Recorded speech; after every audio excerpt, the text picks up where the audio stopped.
The city of Norfolk blew it.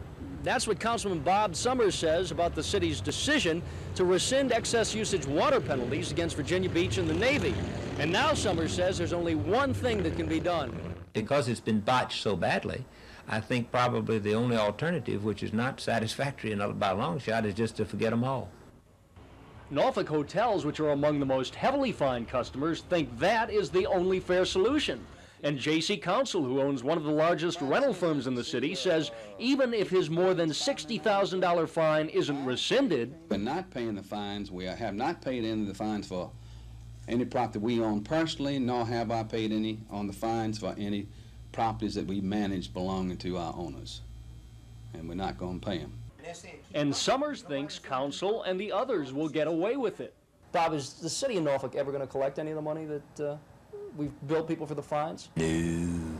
That's not the worst part of it. The worst part of it is now what happens when the next crisis comes.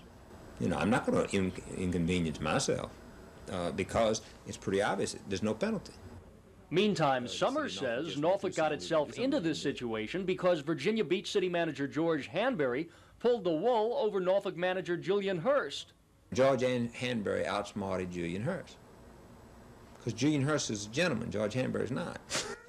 In Norfolk, Mike Deason, The Daily News.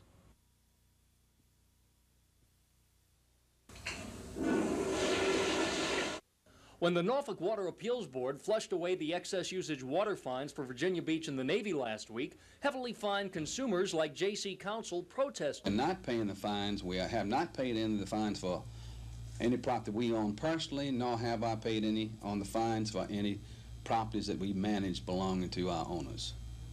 And we're not going to pay them. And Councilman Robert Summers said the city blew it and accused city manager Julian Hurst of being outsmarted by Virginia Beach manager George Hanbury. But Hurst says both the Navy and Virginia Beach still may be fined. It is not, in my opinion, at this point, a completely settled matter. The city might be able to get around the Water Appeals Board decision because the Navy and Virginia Beach are contract customers as opposed to regular water customers that the city has. And that could be the big out because the Water Appeals Board might not have had the authority to remove the excess water usage fines against the Navy and Virginia Beach because of that different classification. If it's in the Appeals Board jurisdiction, then I don't know that there's the authority to overrule it. The question is whether that is the place it should be. Meantime, Summers says if the city decided to collect the fines, no matter how loudly customers in Virginia Beach or the Navy or Norfolk protest, it'll be a simple matter. And the way you collect those fines is you turn the water off. Very simple.